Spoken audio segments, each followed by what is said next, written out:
My friends, welcome to another episode of Diner Talks with James. I'm James, and I'm pumped to be here with you all. I hope you're having a great day, my friends. I'm excited to be kicking it in the diner with you. I ate at some really good diners recently on the West Coast, which surprised me because I'm a biased person from the East Coast of the United States and don't think diners belong anywhere else. Alas, I was wrong. I ate some great food on the West Coast. And I'm excited to be kicking it with you, whatever coast you're from, or maybe you're not from a coast, maybe you're just coasting. Either way, I'm excited. I have a really special guest with me today. I've never met this man before, but from what I have read and what we have briefly chatted about during our pre-call, I'm immediately fascinated by him, and I'm excited to bring him out. So, let me bring him out right now. Udo has impacted more than 5 million lives, sold 250,000 copies of books, including his books, Fats That Heal, Fats That Kill Passionately, he's conducted over, hang on one second. I just forgot. I remembered a really important thing, sir. How do I pronounce your name? Udo. It is Udo. Last name, Erasmus? Erasmus. Amazing. Just like it looks. It is, but I didn't. But our names matter, and I didn't want to do that to you. Yeah. So amazing. All right, let me try it one more time. Hang on one second, sir. Thank you. My friends, welcome to another episode of Diner Talks with James. I'm James, and I'm pumped to be here. Y'all, I have a guest with me. I'm going to jump right in, y'all. I have a guest with me today that I've never met before. But during our pre-call and also just reading about his bio, I am immediately fascinated by this man, and I'm excited to tell you about him. Udo Erasmus has impacted over 5 million lives, sold over 250,000 copies of his books, conducted 5,000 plus live presentations, given 3,000 media interviews, one Diner Talks with James. Welcome to that. He's traveled to 40 plus countries, and he has also he's also sold and distributed 220, wow, I don't know numbers, 25 million bottles. That's a lot of commas. 25 million bottles from Udo's choice product line in 50 countries. After being poisoned by pesticides in 1980, Udo turned his passion and attention to health. He studied literature, created a method for making good oils with health in mind, developed the first ever flaxseed oil. I've had flaxseed oil. It's delicious. And authored several books about the effects of oils on health. Fats and oils, fats that heal, fats that kill, choosing the right fats, omega-3 cuisine, and enthusiastically educated the public in 40 countries about the effects of oils on health and disease. I could keep talking about this man, but at some point in time, you're going to be like, I just want to meet this dude. And I think that's where I'm at too. I'm excited to bring him out right now. Y'all, welcome to the diner, Udo Erasmus. How are you, sir? Hi, James. So good to see you today, sir. You are coming from Vancouver in the beautiful country of Canada right now. Vancouver is a stunning city.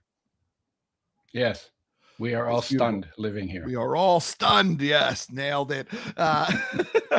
Has one of the best aquariums I've ever been to. Have you made it over to the aquarium in Vancouver? I have made it to the aquarium. My mother used to work there, so I used to go for free. That's a great hookup right there. Yeah, that's why I chose her. Yeah, exactly. Yeah, well done. Well done. Perfect. Yeah. Thank you. That's awesome. That's awesome. So now you were not born in Vancouver at all. And we're going to get to the exciting and honestly, I mean, as you put it, traumatic childhood that you had, and I'm very eager to learn more about it because you have some stories that not me or any of my listeners have, and so I'm excited to hear it. But we have a tradition here, Udo, and we just can't break tradition. And I'm wondering, this show is called Diner Talks with James. It's about creating those having those awesome conversations late at night with the friends you never want to leave over the food you probably shouldn't be eating. And I'm wondering, do you have a late night guilty pleasure food? I may have had in the past, but I can't think back that far. Yeah. But in terms of your diner experience, we didn't have a lot of diners. I grew up in part on a farm without electricity, and Hmm. diners never visited there. They never came over, huh? No, when I came to Vancouver, well, most of our laughing fits where we literally laughed and laughed and laughed, and then somebody would stop, and then somebody would laugh because they stopped, that somebody else had stopped, and nobody knew what we were laughing about. We used to have those in kitchens with our butts parked on the countertops, Okay. and with a bunch of friends just hanging out. So that was my and mostly probably in those days, it was probably less food than weed. Less food than weed, sure. Yeah. Yeah. Yep. So The weed helping so I haven't been to the diner, but I've been close. Yeah, sure. Yeah. You got caught up in the weeds. You couldn't make it there. Exactly.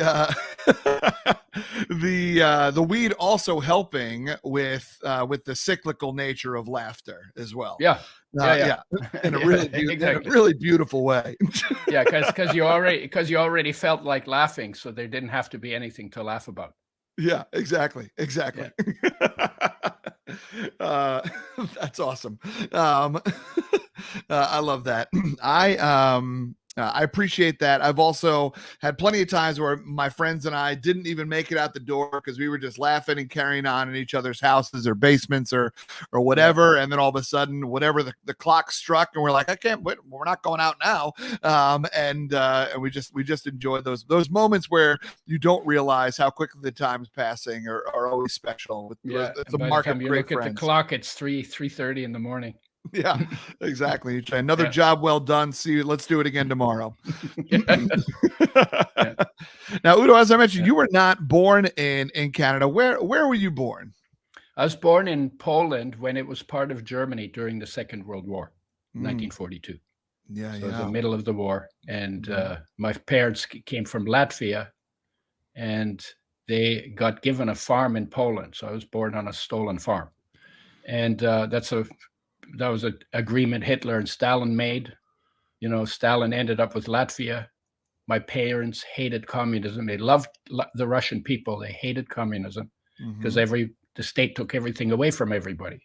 Sure. And so they got given so the Soviet Union got Latvia, and Germany got part of Poland. But there was nobody from Latvia or Poland at the meeting. They just took it. They just took it because they were big. And so my father left Latvia because the communists were coming, and so he had a farm in Poland, and the owner of the farm worked for my dad on his own farm. Wow. They made it work, but it was pretty crazy. And then at the end of the war, we were my father was off to war, and my mother with 6 young kids under 6 on a horse-drawn hay wagon, chasing out of Poland into Germany, with the communists chasing us in tanks and trucks.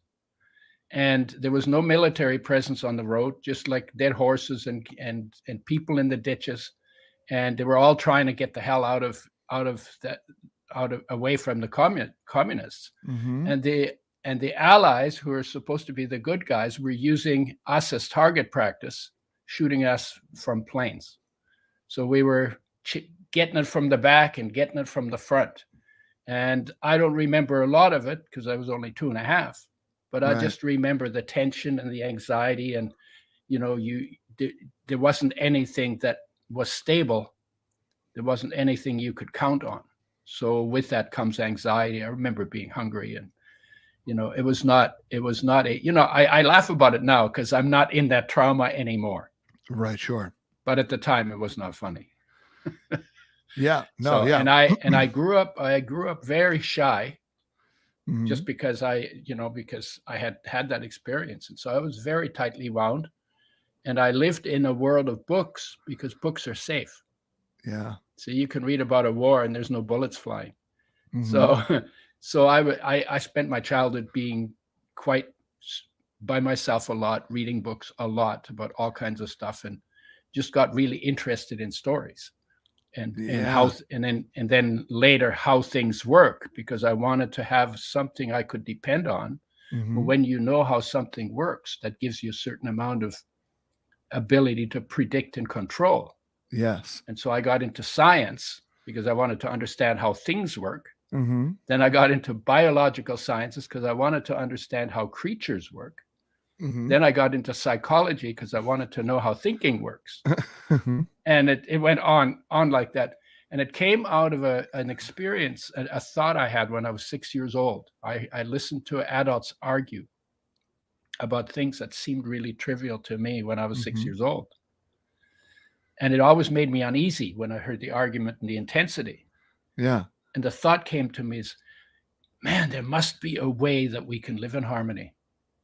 And then this little cocky voice, and I'm going to find out how. Yeah. So, and then all of that studying that I did, I went, took a year of medicine, and, it goes on and on and on. Self-knowledge, human growth potential, all that kind of stuff, all based on finding out how we could actually live in harmony, because I came from such a discombobulated early childhood. Yeah. So that's been my driver all my life. Yeah, for sure. Yeah, and for it to spark from a time in your life where you're not, I mean, when you're 2, you're not really consciously doing anything. And but you're at that point, you're focused on the bottom of Maslow's hierarchy of needs, especially as you're actively trying to find safety with every step you take. And you're feeling and you're carrying your family's anxiety as well. Yeah. Well, I would say I wasn't looking for, you wouldn't be looking for safety as a child unless you didn't have it. Mm-hmm. So safety is, it's, if you're in a safe place, you just absorb. You absorb the world. You get to know the world, right? Mm-hmm. But if you don't have safety, then safety becomes important to you earlier than it usually usually would to a child. Yeah. Right. So I was definitely always, there must be a way that we can live in harmony. Mm-hmm. And that's been I figured it out too. That's your driver. Yeah. I can't get 8 billion other people to do it, but I know what needs to be done. Yeah. If someone would just listen to me over here. Yeah, there you go. Exactly. Turn up the microphone. Yeah. Now, it's interesting because I appreciate yourself, obviously a wealth of self-awareness from a number of different facets of your life, but the self-awareness around wanting control when you were younger and figuring out, like, if I have knowledge will put me in the driver's seat of control, and I'll be able to learn the way things work. And so I'll be less surprised by things. I'll be less, I understand what's going on. That is a concept that most people don't like to admit. I think people that as far as their relationship with control, and what they need from control. So I'm curious to hear your thoughts on and what you've learned about it and deduced. When people often want control, why is that? What are they running from, or what are they running towards with their desire to have control? You want control if you're out of control. If you feel like you're out of control. Now, you may not be out of control, but you might be thinking I'm out of control. And sometimes you were, and in one sense, you don't ever have control, because everything you are, I mean, I'm going to go at a strange place, but look, your body, you think of yourself as James, and you this is me, right? I mean, but the truth is, everything in your body is just moving through. Like, you drink 12 times your body weight in water every year. So you pour it in the bottom, and you dribble it out the bottom, right? Pour it in the top, dribble it out the bottom. Your food goes through you. Your air goes through you. The oxygen goes in and it's replaced. The minerals and vitamins, everything goes through you and does its work in passing. And you're just a focus point for all of this major construction going on. And in a year, 98% of the atoms in your body are removed and replaced every year. So you're really not in control. Yeah. On any physical level, and Mhm. everything on a physical level is always changing. So the only way that you can have control is to be in touch with something that also exists within you that never Mhm. changes. Mm. And that's the whole point of why people sit still and try to bring their awareness inside, not into their liver and their guts, Yeah. but into the energy. The energy is also flowing through you. Mhm. Your life is solar energy just flowing through you, right? Yeah. So, and then behind that is an awareness, and that awareness is where your control is where your peace is where the stability is. Mhm. But you don't have that stability on any other level of existence, not with your friends and not with your environment, because everything's always changing. Right. Yeah, Right. yeah. And that's where a lot of people get in trouble. And by a lot of people, I also mean myself, is that you start trying to control things that are out of your control, Right. as opposed to focusing inward and Right. truly locking in on like, what can I control in my Yeah. own body right now? Yeah. And then the question to ask is, why would I want to control things that are always that are always changing, that are never under control? So Yeah. there's a picture I saw on Facebook. It's a guy in robes, right? So he's a meditator, right? Mhm. Sitting Oh on a yeah. rock in a lake. So the lake surrounds him with his back turned toward you. And he's just sitting there. And the Mhm. caption is, relax. Nothing is under control. Mm. It's like, oh yeah, that bingo. Nothing is under control, so let it be, Yeah. right? Yeah, yeah. I remember when I first started meditating, I was going through the end of my first marriage, Mhm, and that's when I found meditation, and I'm very grateful for mhm. it. And Yeah, and when I was being taught meditation, I have ADHD and some anxiety, mhm, and so my brain's moving, and not that I know I'm not alone in that, but mhm. in that. I remember when I never thought that I could do meditation because I was like, I can't get my brain to quiet down or calm down. And that's a lie that I was telling myself. And so I fortunately found I used the Headspace app, just as a way that was a tool to get me into Mhm, meditation. And one thing I mhm. appreciated about them, which is about that app that it taught me that you just also reiterated, is that they literally tell you at one point in some of the introductory meditations to listen to the world around you, listen to that air conditioner turn on, listen to that truck horn, listen to that, et cetera, Yeah, et cetera. All of those things are allowed to exist. yeah, they're they're okay. they're doing just fine. They're not. It's not about you. That horn is allowed to go off while you're trying to meditate. This is allowed to happen. Now Yeah. let's bring it back to you. And that was really powerful, for me, and it still has been powerful, for me to this day. Mhm. Yeah, Yeah, for it's sure. Yeah, it's yeah, a so go ahead. you're supposed to enjoy the play, not Mhm. direct it. You can't direct the play. You're Yeah. here to enjoy the play, right? And the play is everything. It's everything part of the game of life or Mhm. the play of life. Yeah. Is that people come and go and things change, and Mhm. one day you're nice to somebody and the next day you're not, and your moods change and your food preferences change, and I mean, everything's changing in your body as well as everywhere else. Mhm. So Yeah.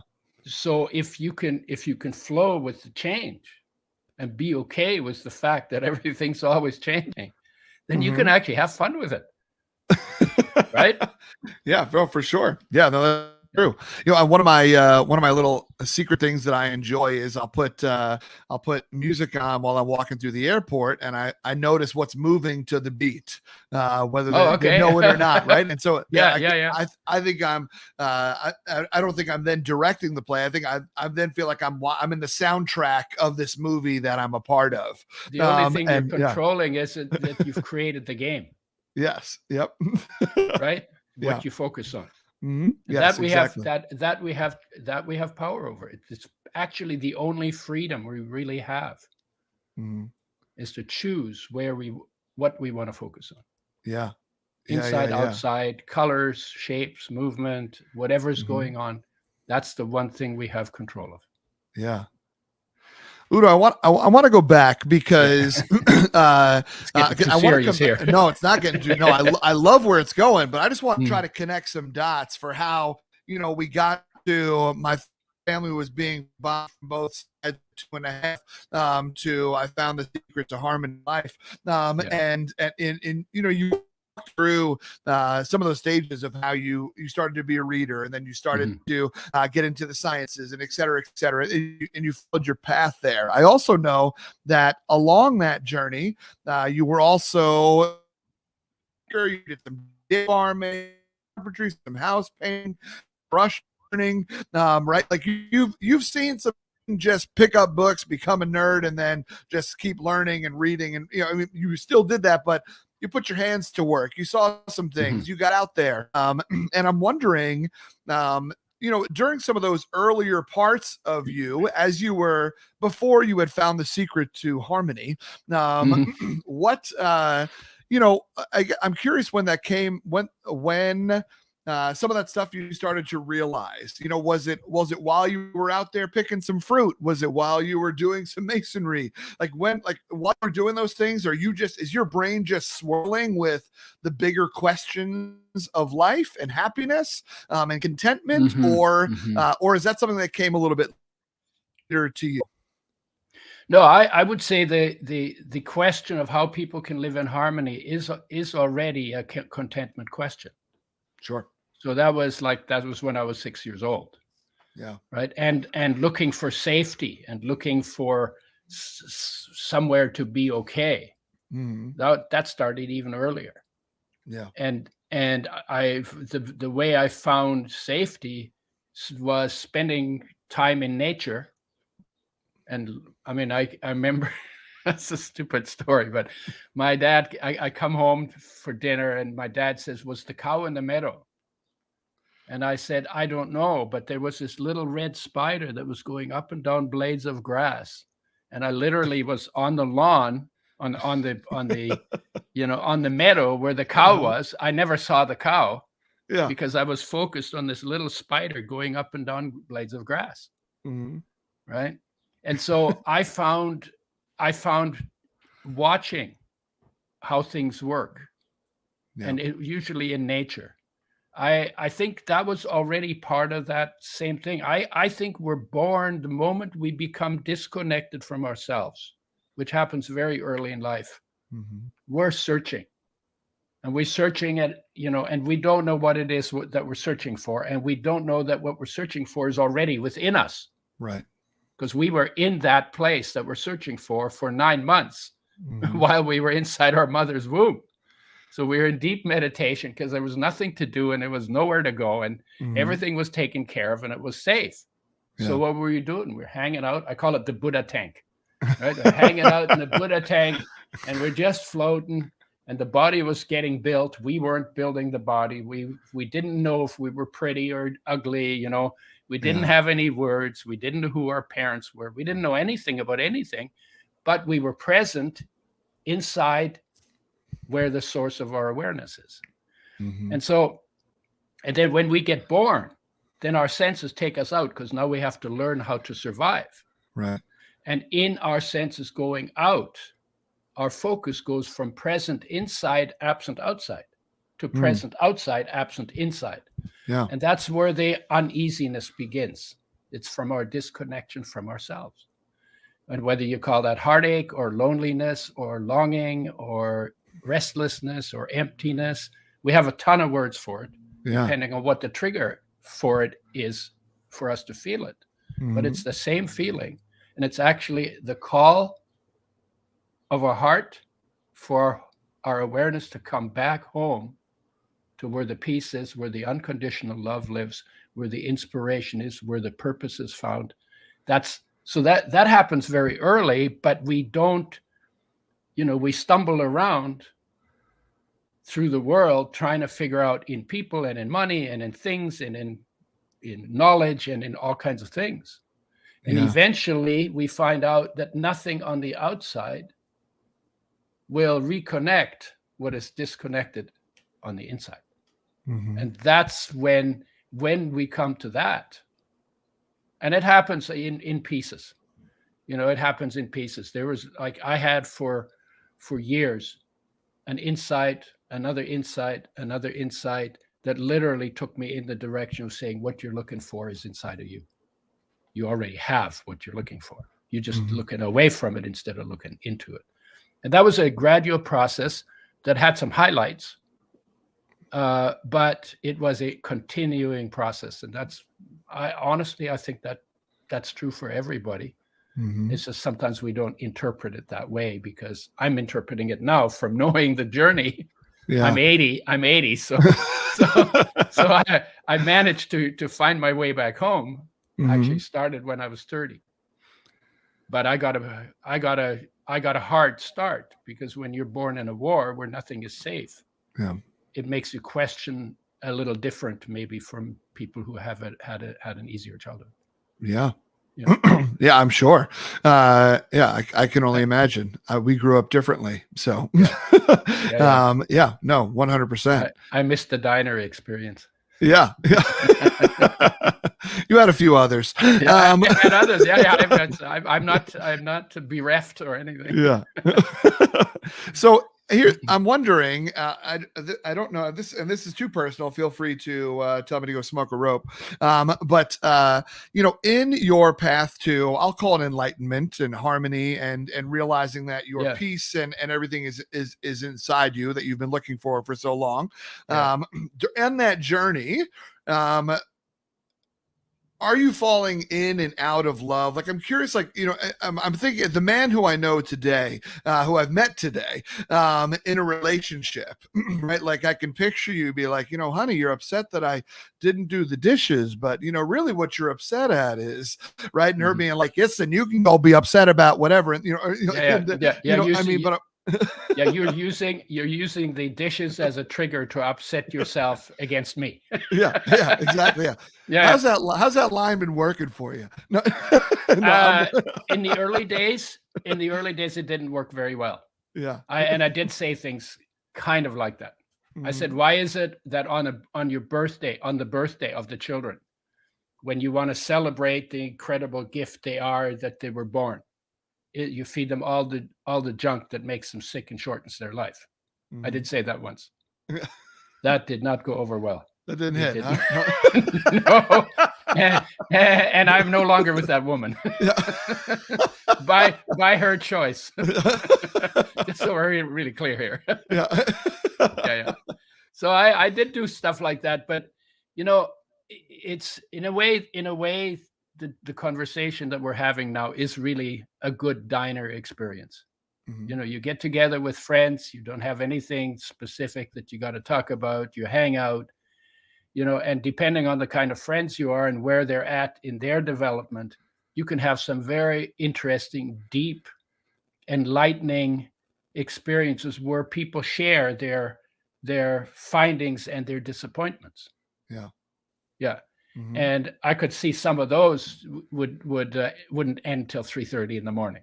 Yeah. Right. Yeah. And there would be laughter because you'd be swearing while you're talking about God and all that kind of stuff too, right?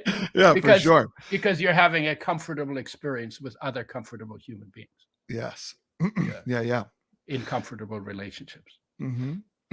Yeah, it's interesting. You kind of read my mind there, because I was going to ask you, and this is a heck of a conversation to bring up with somebody you don't really know, but I was going to ask you about religion, because I've often found, and I don't know if you're religious, we'll get to that in a minute, and you can share or not share. Sure. I personally am not. I'm either an atheist who's an open-minded atheist, or an agnostic who's not cocky enough to call himself an atheist.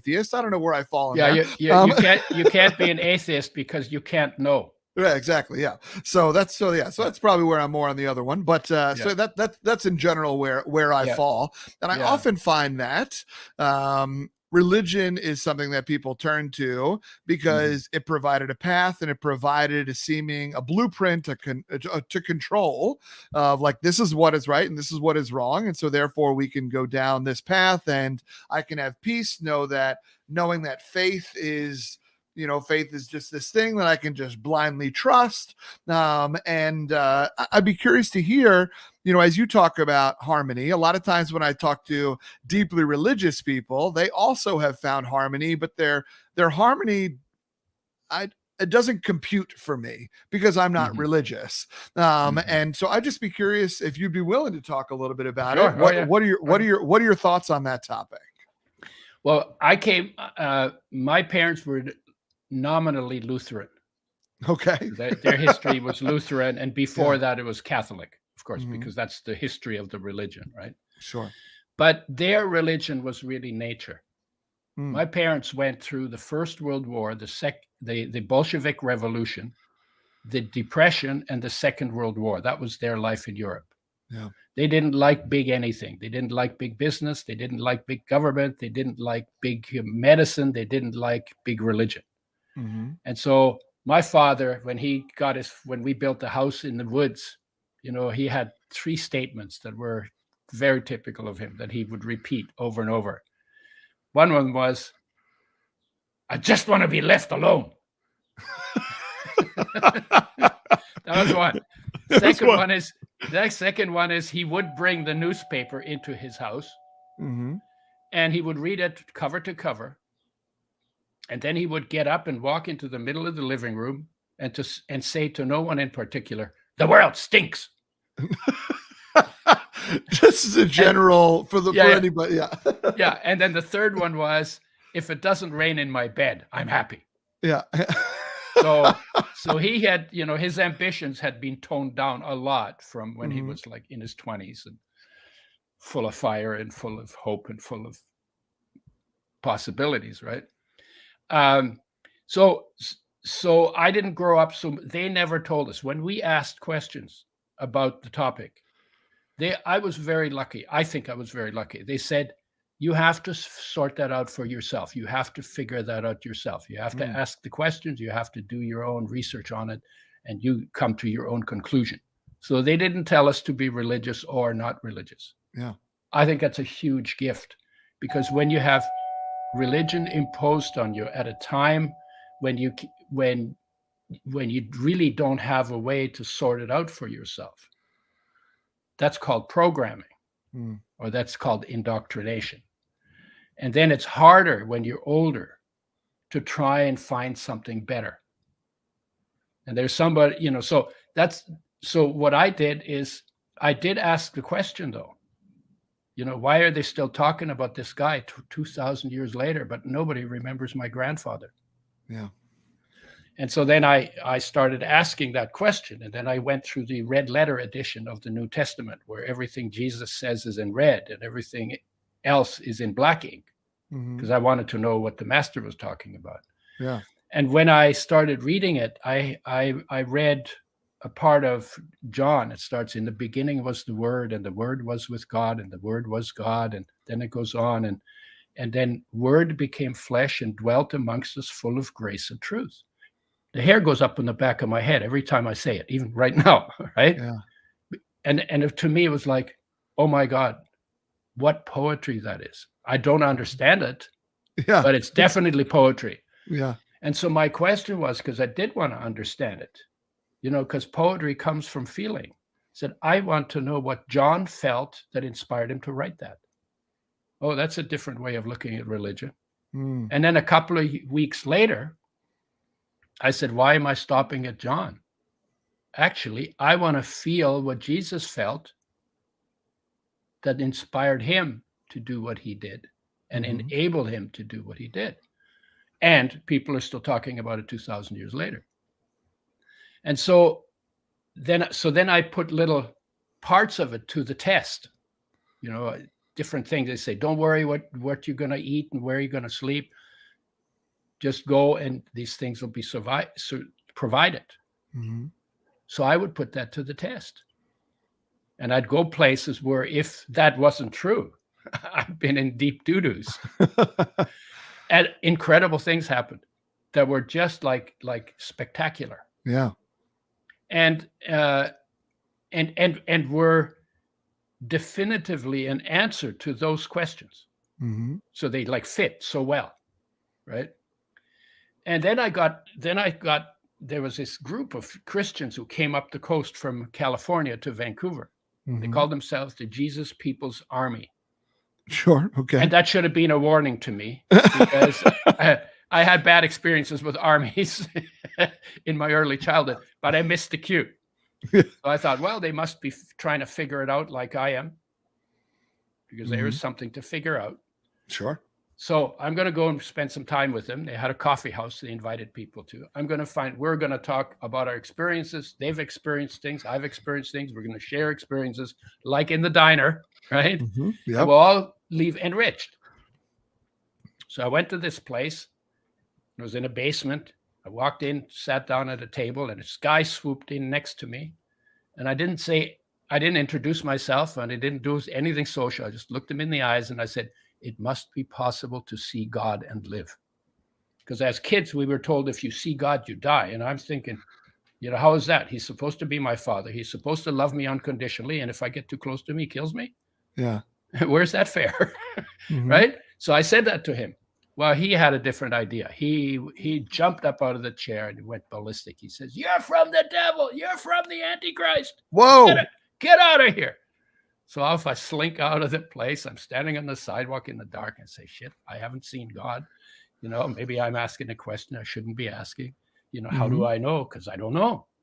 And so in those days, whenever I got fried, I would spend a weekend in nature just to clear my head. Yeah. So off I went. I was on a beach, and somebody had draped logs with plastic. So there was a little dwelling there. And I walked into this place. I slept there for the night. And in the middle of the night, I woke bolt upright from dead asleep. And there was this being made of light, standing on a cloud of light. Okay. In a robe. Okay. Couldn't tell if it was male or female or old or young. And it embodied a message, no words. Just a message that it embodied. And the words I put to that message was, I am come not to judge, but to love. I am come not to judge, but to love. And all of my questions about who was this guy? What was the message? What was the point of the teaching? Was completely answered. My desperation, confusion, disappeared completely. I have never had a question about what was the essence of the message of the masters, whether you're talking about Jesus or you're talking about Krishna or you're talking about Buddha or you're talking about Lord Ram or whoever they all were. There's the message. And that message is the message of the masters to humanity, but it is also the message of life energy to your body. Because your life energy is, weighs nothing, runs everything. Unconditional love for your body, everywhere present in your body, all powerful in your body, and all knowing in your body, because it runs the show. You don't digest your food. It does. Yeah. You don't replace the liver cells that are dying. It does. Right? You don't do the healing. It does the healing. Yeah. And on it goes, right? You don't build the bones. You don't create the structure. You didn't create the DNA, right? So there it is in you. And then fundamentally, solar energy goes into plants, is stored in bonds between atoms. You eat those foods. That energy is released in your cells. There's your solar energy released. Now it's called life energy. And when you go internal in a stillness practice and bring your awareness into that energy, number one, you find out you're not the body. You are actually that energy, because your body will shake off one day, and that energy is indestructible. And not only that, but that energy is the Christ, Buddha, Krishna, master energy. Every human being is born a little master like that. That's why the Buddha tank, a little Buddha in the Buddha tank. Buddha in the Buddha tank, yeah. Right? Yeah. And so what they talked about, why they had wisdom and why we still remember them, is because they talked from that place, because they all were present fully present in the space their body occupies, and lit up by that energy, enlightened. This means lit up, right? And you can go and tune into that energy. And now what do you have? You don't have a religion, but what you have is you have the message that the master said that it was possible for every one of us to be like that. And that's different, right? But religion has a head. But in what I'm talking about, the master lives inside of every human being. The same master lives inside of every human being. You want advice for living? Ask life within you. Do the stillness practice. Sit down, shut up, and let go of this. This will do its blah blah blahing. You be in that place, and you'll discover your purpose, and you'll discover your peace, and you'll discover the unconditional love that you're looking for in everything you do. You already got it all. You were born loaded. Right? But we went away from it, and then we come back. There's the prodigal son story. Right? We got left to get to know the world, and then hopefully we find our way back, and hopefully we can live in the world of change and have the stability within us that makes it not a frightening experience, but an enjoyment, because it's an incredible experience. Yeah. So does that make me religious? I don't know. I'm just a human being like you, right? Yeah. Human being. But what the masters talked about exists within every human being. And the discovery of that within ourselves is I would say the journey that they recommended that we undertake. Yeah. So I'm going to put this wrong, but I think the being of light that you saw in that wood covered pile, that was. Do you believe that was your inner master coming out, almost like a projection screen, like a Care Bear? Now you're reading my mind. Okay, great. because my question was, because it didn't have a label on its forehead or anything, right? Yeah. No words. So is this Christ? Is this my spirit? Is this life? Yeah. And you know what? Those three are exactly the same. They're the same. They're the same. And I can't tell you now, was it inside or outside? Yeah. That I saw that being of light. Right, but it was not imagination. It was so real. It was so real. And the experience was so real that it completely, all my desperation and confusion, and I went into really wanting to know. I mean, desperation sometimes causes sincerity. I really wanted to know. Yeah. And I think if we become desperate enough to know, that will come to us as well. Yeah. It's just because it's not enough just to be curious. You really want to know something, you got to dedicate to it. Sure. Right? Whether it's just like you do when you want to become really good at it. What do? Practice. Right, practice. Hang out with the people who practice. Right? Find, you immerse yourself in the element that you're looking for mastery in. Yeah. So with a quick logistical question: how old were you during that moment where you were told that you were the Antichrist and kicked out of that meeting, and then saw the other better part? The other better part. Yeah, they were just 1 day apart. Yeah. What a difference a day makes. Literally from hell to heaven. Yeah. They were 1 day apart. It was 1970. So I was 28. 28. Okay. And then it became a memory, this experience I had. Yeah. And then I said, there must be a way that I can stay in that experience on a day-to-day basis. And that got me to someone who showed me how to do a practice of bringing my awareness inside. Yeah. and it can be taught. You can be taught techniques, but going inside is not the result of a technique. It's a result of a desire to reconnect. Sure. And it's the desire that does most of the work. Yeah. Because if you're just curious about it, then it's like, okay, well, I have a coffee today, and tomorrow I'll try tea. Yeah. You know. So it's So- and for me it was an important question, partly because I had a tough start, and so it kind of broke me open to find something better than what I started with. And that's and there's that in us. Everybody wants things to be better, and that's part of our driving force too. Yeah, sure. Yeah, that's So what do you think? So is that sorry? religious or not religious? I mean, we'll leave the internet to decide that. But certainly we'll come out with some opinions. I don't know. I mean, I think religious is a label. I mean, certainly spiritual. Is it religious? I don't know. You're not named as anything, so it's probably not religious. Whereas, religion implies boxes in my head, where it's like, well, it fits in this box or this box. And you're very clearly saying that, it doesn't, that whoever that master is, that light is, whether it's you, whether it's somebody else, or whether it's in you.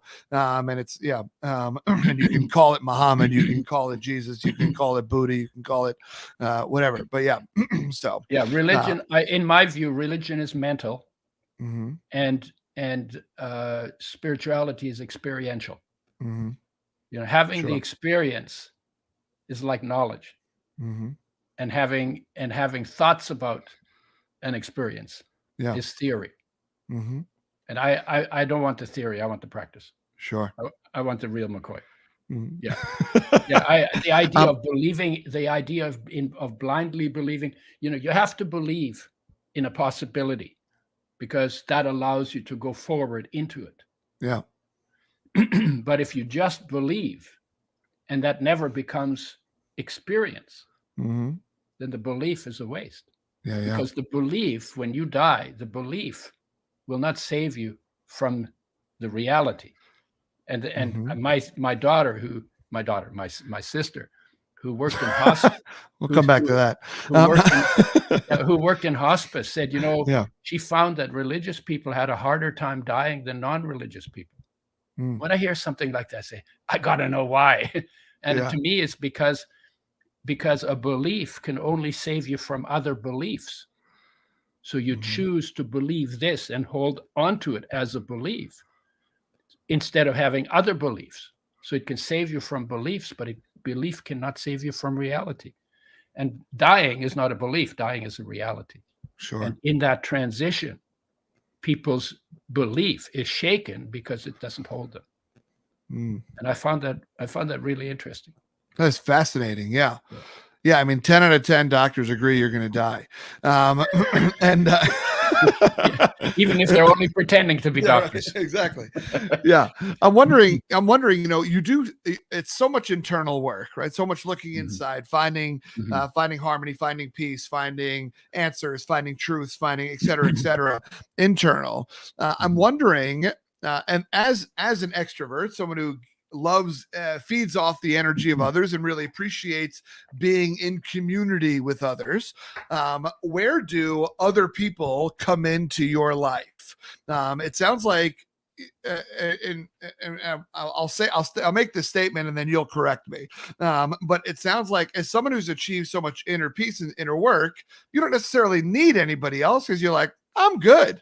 Right. But I'm curious what it is. And I'm not sure if you're in a relationship now, if you are or not, doesn't matter. But I'd be curious to know, as someone who is so vehemently passionate about doing the internal work, listening and finding your own light. And that is your truth. That is your peace. That is, et cetera. Where do other people come into play for you, and what role do they play in your life? First of all, I live in a world that has 8 billion people in it. So the idea of being alone is maybe not realistic. Sure. Okay. I do like my time to myself. I do like space, and I do like, so what I'm doing is I live in the world, and it is impossible not to bring to expression in one way or another whatever it is that is your state of being. Okay. So if Mhm. I'm discontent, I will spread discontent. That was my take home from 9/11. 9/11. Discontent people will always spread discontent. If Mhm. those of us who are content, and I claim to be one of those people, if we don't spread contentment faster than they spread discontent, guess where we're going to go? Guess where we're going to end up? Mhm. Okay. So we bring to expression whatever is our state of being, and finding the best state of being that you can bring to expression. I would call that homework. Mhm. That's the homework. What do you bring into the world? Yeah. Rather than what can you get from the world? That changes. Why? Because I feel self-contained, and you pretty much assessed it well. I'm Mhm. comfortable by myself, but I'm also comfortable with people. So Yeah. my comfort with myself is not an escape from having to deal with people. Right. But I want to but I want to bring something to people. Yeah. So then let me find the best, the deepest, the most powerful, the most loving, the most peaceful, the most kind, the most energetic, the most happy. Let me bring that to the people that I work with. Yeah. Yeah. Right. Yep. What do those And people bring? Oh, go ahead. Sorry. Go ahead. I cut you yeah. off. And of course, I've had a long list of teachers myself Mhm. over my life. I've talked about the path of the inner experience, but lots of people have brought things to me, right? Including the guy who jumped up and said, "You're from the devil, you're from the Antichrist." It was Yeah. a huge blessing because it put me into such a hole that I Mhm. really, really, really, really wanted out, right? And Yeah. out of that came the most powerful experience of my life, Mhm. right? Even that guy. Yeah. Okay, so in that and when I feel fulfilled, it's not like, what can I do? What can I do that'll get me what I need? Yeah. It's not like that anymore. Now it's like, okay, I'm good. It's not about me anymore. Where can I help? Mhm. What needs to be done?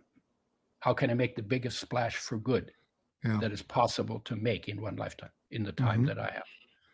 Right. So it's changed. So it's not like, what do you get from people? I don't need to get a lot from people. Although, somebody grows my cherries that I bought yesterday. Right. Mhm. So the world, in that sense, lots of people serving me. A lot of them I don't know. Sure. Somebody made the lights that make this work. Right. Somebody made this computer. Mhm. So I live surrounded by the effects of human effort, and positive human effort, even though Mhm. many of these things have negative side effects, but that's a whole other story, Sure. right? So I'm very comfortable to be alone when I'm alone, and I'm very comfortable to be with people when I'm with people. Yeah. Now, I have friends who like to be alone when they're with people, and who like to be with people when they're alone, Sure. right? Yep. And then Yep. there's always this conflict going on. I don't Mhm. have that conflict, but I'm very clear about how important the homework is,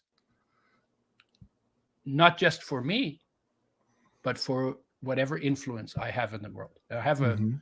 I don't have a huge amount of influence in the world, but the influence I have in the world comes from a good place. Yeah. So that's in my view is a good influence to have. Mhm. Right. Yeah. And then I mean, what don't we get from other people? People say thank you. Mhm.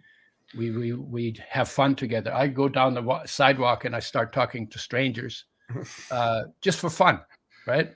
And we always end up laughing, Mhm. just like just a little thing in our day. They make me laugh, I make them laugh, Yeah. right? Yeah. Yeah. So I like people a lot. I think people are magnificent. Every human being on this planet is magnificent. Every human being on this planet has within them what I have within me, Mhm. and we're all somewhere on the journey to make that real. And Yeah. Yeah. and to create a world that is actually the heaven on earth that we actually live in, but most of the time ignore Mhm. and miss because our focus is on getting safe, or getting big, or getting rich, or something, or some substitute that we have for living a life fulfilled. Yes.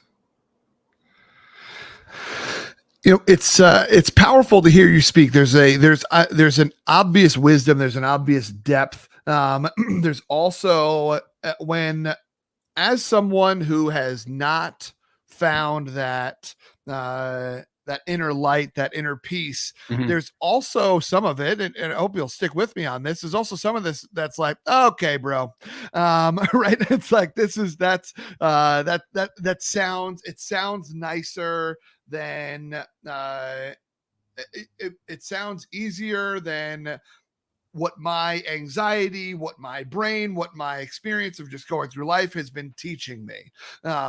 And I recognize many areas of my life where I'm in my own way of my own happiness. And so, but for someone who, so some of our, some listeners here, I know, have depression, have anxiety, and they feel like they are caught up in their own hamster wheel, and want to get out of their own way. And to hear you speak, it's very freeing. Almost in some ways, it's very freeing to the point where it's like, that doesn't sound like everybody could do that. But yet that's what you teach, right? And I'm saying everybody can, yeah. And you can, yeah, exactly. I'm hearing you say that. So, what are some steps that some people who are getting in their own way, what are some steps that people can begin to take to find that light within us? Okay, first of all, I am not a stranger to anxiety. I used to be afraid of flying, and I was flying all the time. Yeah. And I cried on the plane because I was, and it took me a while to figure it out. But what I was doing is, instead of getting on the plane and imagining safe landings, which is what happens on the plane most of the time, right? Yeah. I was saying to myself, what if we crash? And so I was scaring myself. What if we crash? What if we crash? Well, we never crashed. I did it so many times. And I got to a point at one point, I got to the point where I realized that I was doing that to myself by the thoughts that I chose to have. And it was all, and anxiety is kind of like a what if condition. What if? And you get anxious when the what if is negative. It's actually that simple, right? What if everybody loves me? What if everything's going to be okay for the next 30 years? What if,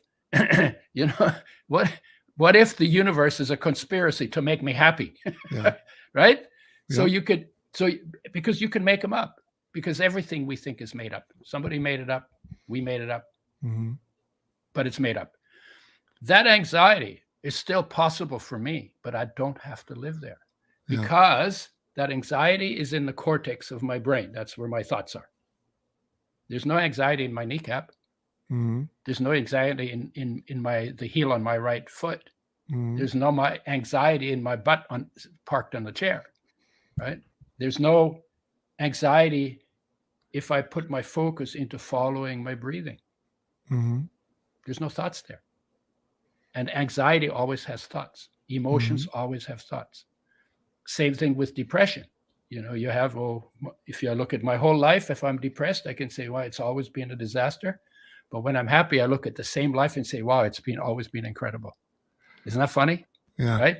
So what creates the depression? Again, it's thoughts. It's thoughts we have.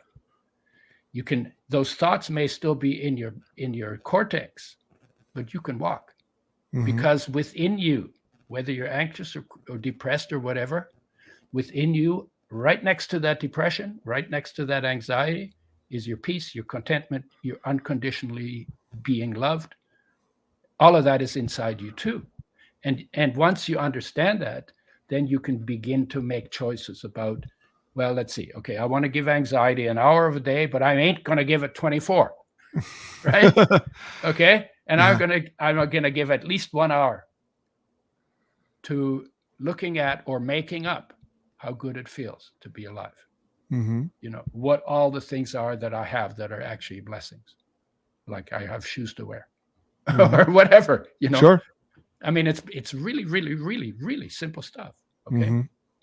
But the second is that if you want to take the journey, you have to find, you have to be you have to be willing to sit with your heartache.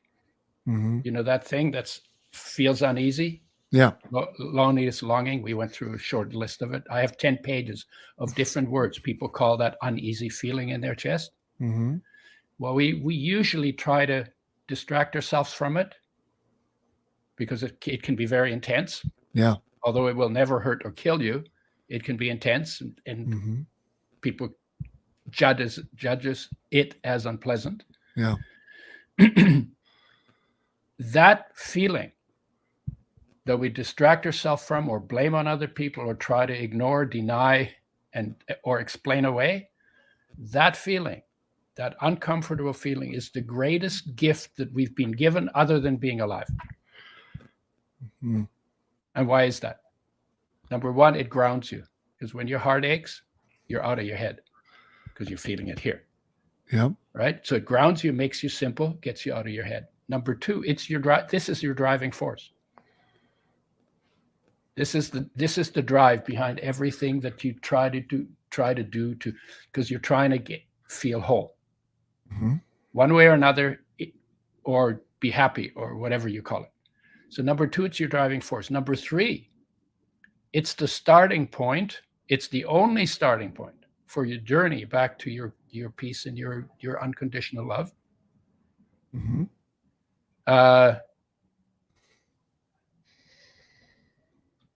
There's a couple more. I don't remember one of them.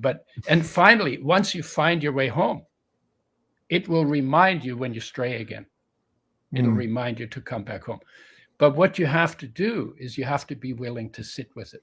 So instead of denying it, sit with it, feel it, be with it, accept it, acknowledge it, embrace it as your starting point for a journey to perfection, to beauty, to peace, to love. And that's what most people, there's no culture that I know of that teaches people that when your heart aches, that's your heart calling your focus to come back home to life, to its source, to life, in life. Yeah. I don't know any culture that teaches that, but that's probably the most important thing you should be taught in religion, because the religion is about the topic. Right?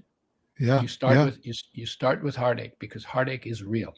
And this is a journey from real to real. From negative real, from missing real to present real, to presence real. That's the start. That's the starting point. So next time somebody dumps you, or somebody betrays you, or somebody, whatever it is, and you feel that heartache, sit with it. Yeah. And don't judge it, and don't make a trip out of it. Just remember that was triggered by something that happened on the outside, but it's actually your fallback state of disconnection from yourself. And when you sit with that, and then you look for the connection with yourself, look deeper, that far, like less than a hair's breadth, deeper than the heartache is your peace. Yeah. Is your contentment. You know, it's powerful to hear you talk about this, because it makes it a little more approachable. I think, you hear people talk about practice gratitude and affirmations, and a lot of that stuff seems cheesy. It's because it's all head stuff. Yeah. And peace is not a head trip. Peace is an experience. Peace is a feeling. Yeah. Right. The life is a feeling. Presence is a feeling. Yeah.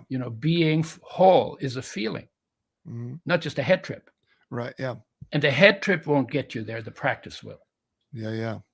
It was funny. I had mentioned earlier that at the end of my first marriage, I went through an understandable tough time, and I made a playlist on Spotify. It's called in the fire, and it was all the songs that reminded me of her.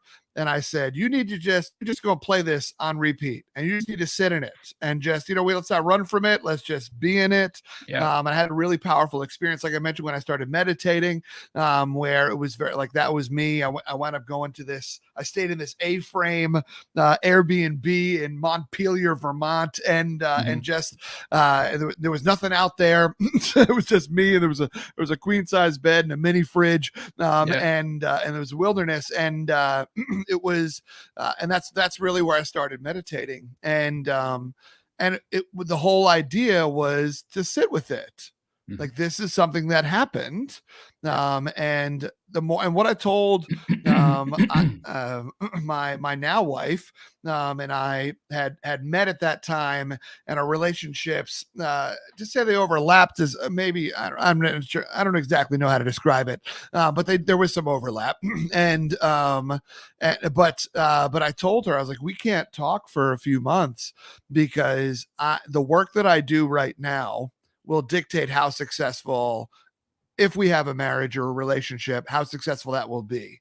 But the strength of that, the foundation of what we could be, will be based in large part on the work that I do to work on this and sit in this, and get through this. So I'm not bringing it with me, or bringing all of it with me to whatever the next chapter looks like. So I appreciate what you're saying, because it validates me. It's pretty wise. It's pretty wise. It's pretty wise. When my marriage broke up, I did virtually the same thing. I wasn't in an A-frame or anything like that, but it's like, I'm not going to avoid her. When she'd go with her boyfriend, her new boyfriend, I'd see them and go, stabbed in the heart, right? Yeah. But I didn't want to avoid it. I just wanted to be in the situation, whatever that situation was. Yeah. It was very helpful, intensely painful, very helpful, because you get closer to yourself. You get closer to, because right behind it, finally, when I didn't want it to be over, when finally I said, okay, it's over. Those took me 2 years. I sat with the heartache for 2 years. Yeah. Or walked with a heartache, or stood with a heartache, or lay down with a heartache. And 2 years later, I said, okay, it's over. Let me pick up the pieces and get on with my life. Yeah. And the day that I did that, that pain was gone. Yeah. Of course, doing the stillness practice was part of it. Yes, of course. Self-knowledge practice was part of it. Yeah. Udo, I got to. Oh, go ahead. Yeah, and sometimes we hang on to that pain because we don't want the things that change to have changed. Yes. And then we have an expectation, and the expectation causes us the pain. If you have no expectation, there's no pain. Yeah. Easier said than done, but very important. 100% easier said than done. Yeah, for sure. Yeah. Udo, when we set up this interview time, I'll be honest with you, I didn't know what direction we would go. But I knew, just like I said, by reading your bio and learning a little bit about you, that there were 9 million ones we could go. And I'm really appreciative of our conversation today. Yeah. We can talk about oils on the next one. Sounds great to me. Yeah, for sure. Yeah. There's a whole, we didn't even get into pesticides. We didn't get into it all, but there's a whole 3 other episodes in here somewhere. But I'm grateful. I'm grateful for this one. And thank you for sharing pieces of your story, pieces of your heartache, pieces of your early childhood that really, caused you to frame your life in the way you did. And it's, I appreciate you bringing your wisdom to this moment and to the diner today with you. I know people would be interested in staying in touch with you. Can you let people know what's the best way to stay in touch with you? And if there's anything else you want to share with them, please feel free. Yeah, UdoErasmus.com is where I talk about this kind of stuff. And I have another website, udoschoice.com, UDOSchoice.com. That's where we talk about products and the stuff I did after my pesticide poisoning and figuring out how not to abuse my physical self. Mm-hmm. Yeah. Excellent. Excellent. Well, I can't thank you enough. I know I read on your site that you got an autobiography that you're working on, or maybe I've already written. I'm not sure where you are. It's when the website was built versus where you are in your writing, but I'm excited to pick up a copy of that because I know that we only scratched the surface with your stories today. Not done yet. I'm a work in progress, like everybody. So I say I can't write my autobiography yet because I'm not dead yet. But yeah. Touche. But then after I'm dead, I can't write it either. So yeah. So, but I'm working on it. There's some good stories. It's an interesting life that I have had the privilege to lead. Amazing. Well, I know you didn't slide in the diner booth when you were younger, but I'm glad you slid in today, Udo, and hung out with me. It has been an honor and a pleasure. Thank you so much for being here today. Thank you, James. Indeed, this was fun. Yeah, we could talk about sharks too. Yes, I'm a marine biology major, so I know. Thank you so much. Yeah. You did. I appreciate you, sir. Thank you. All right. Thank you. Again.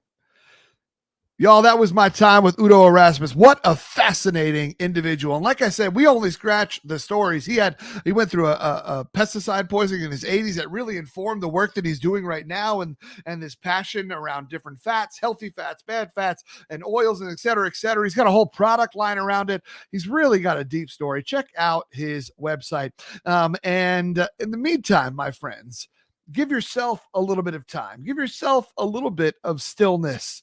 It is something that I am not always good at. I just got back from 2 weeks of vacation. I just spent a week on the Oregon coast. And for the first time in a very long time, I felt a little slice of peace. And I didn't answer as many emails, and I just was there with my family, and we made simple meals on the deck while we looked at the ocean. And yes, it is a privilege that I was able to do that. No, I didn't have to go to the Oregon coast to do it, but it helped. So whatever you need to do to help you to do it, do that as well. And maybe that sometimes you can't find it in yourself, and you need to have a counselor ask you the right questions to help you just think about what you should be thinking about. And I really appreciate Udo's take on a lot of things today. Whether you've seen a being of light in a log pile in Vancouver or not, I appreciate his wisdom and his time. And I appreciate you for hanging out in the diner. Do me a favor, keep punching small talk in the face by asking better questions. You all take care.